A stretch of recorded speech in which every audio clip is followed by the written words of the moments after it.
This is the FIFA World Cup, the biggest sporting event in human history. And if you've never understood why the rest of the world loses its mind over it, you're about to.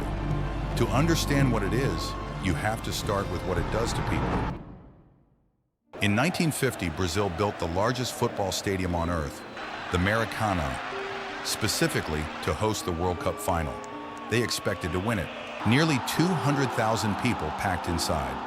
Uruguay beat them 2-1. Brazil declared a national day of mourning. The defeat still has a name, the Maracanazo, the Maracanã wound. They remember it like a scar. That is what the World Cup does. In 1966, a commentator named Kenneth Wolstenholme called the final seconds of England's only World Cup win with the words, "They think it's all over." It is now. 60 years later, every English person above the age of 30 can finish that sentence without thinking. In 1986, Diego Maradona punched a ball into the net with his fist, looked the referee in the eye, and kept running. Then, 4 minutes later in the same game, he picked the ball up in his own half and dribbled through 5 defenders to score what is still called the goal of the century. Both goals, same game, same man, same World Cup. In 2006, Zinedine Zidane, the greatest player of his generation, playing the final match of his career, headbutted an opponent in the chest in extra time of the World Cup final. Still, no one fully knows what was said to him.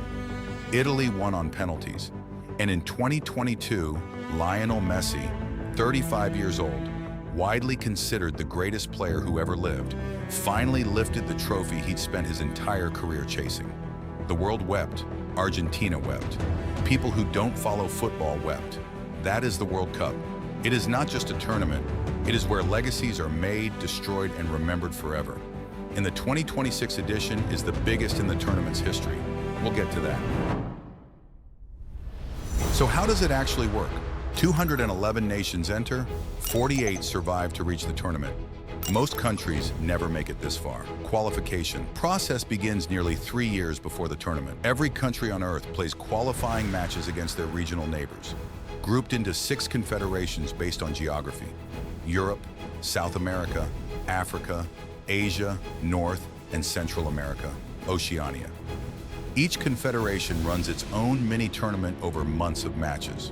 Only the strongest come through. For 2026, Europe sends 16 teams, Africa sends 9, Asia sends 8, South America sends 6. The 3 host nations, the United States, Mexico, and Canada, qualify automatically.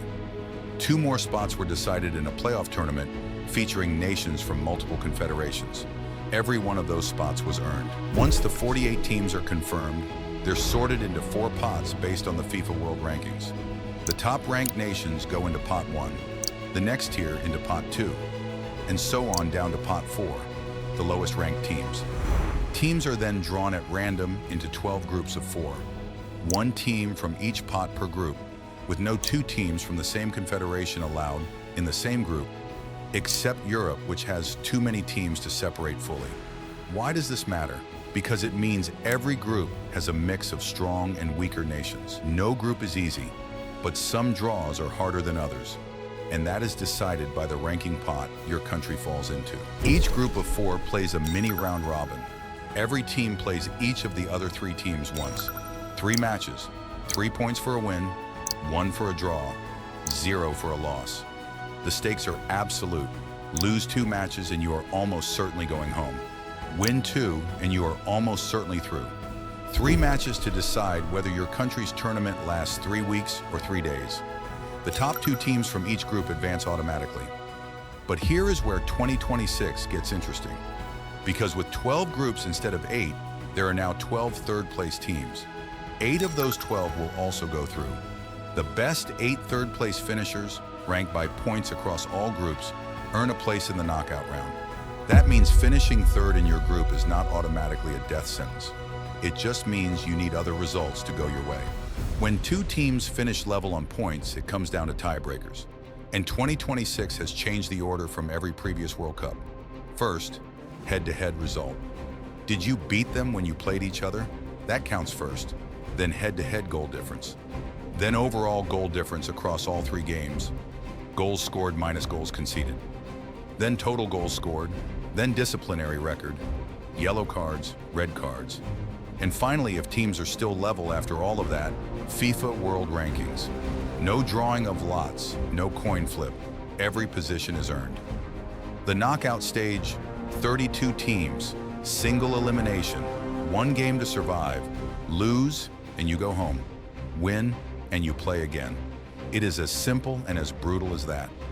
The knockout bracket runs round of 32, round of 16, quarterfinals, semifinals, and the final.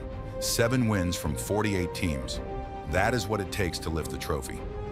One crucial difference from the group stage: draws are not allowed. If the score is level after 90 minutes, both teams play 30 minutes of extra time. If it is still level after that, penalty kicks, 5 players per side, 1 shot each, 65,000 people in the stadium, billions watching around the world, the goalkeeper guessing, the player running up, everything riding on a single kick. There is no pressure in sport like a World Cup penalty shootout. Careers have been defined by them. Legends have been made. Nations have been broken. The losing semi-finalists play each other in a third-place playoff, a match to decide who finishes third in the world. And then the final. The 2 last teams standing, 1 trophy, 1 winner. That is the structure. But the structure alone does not explain why the world stops to watch it.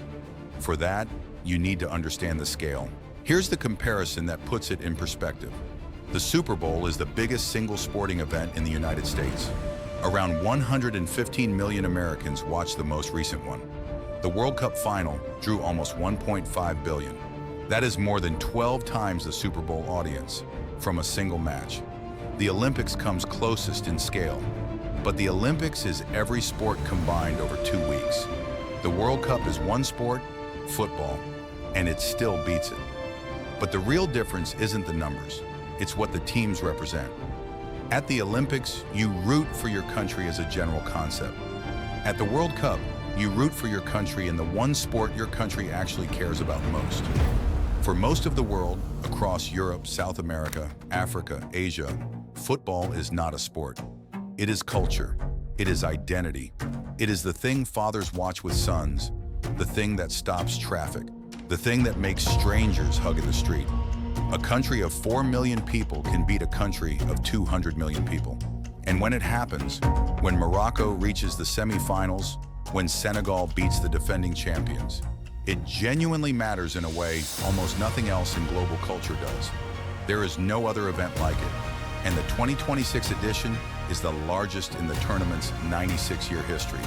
Here's what makes it different. 1930, 13 teams, a stadium in Uruguay. The World Cup begins. 1950, Brazil, the Maracanazo, the wound that never healed. 1958. A 17-year-old named Pelé plays in his first World Cup final. He cries on the pitch afterwards. He is 17. 1966. England lift the trophy. Their first, their last. 1986.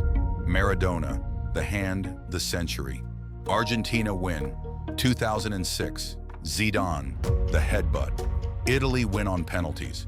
The last act of the greatest career of his generation. 2022. Messi, 35 years old. The final he was born to play. The trophy he was born to lift. Argentina, world champions. 22 tournaments, 96 years, 1 trophy. The 2026 World Cup is unlike any that came before it. For the first time ever, 3 countries are co-hosting: the United States, Canada, and Mexico.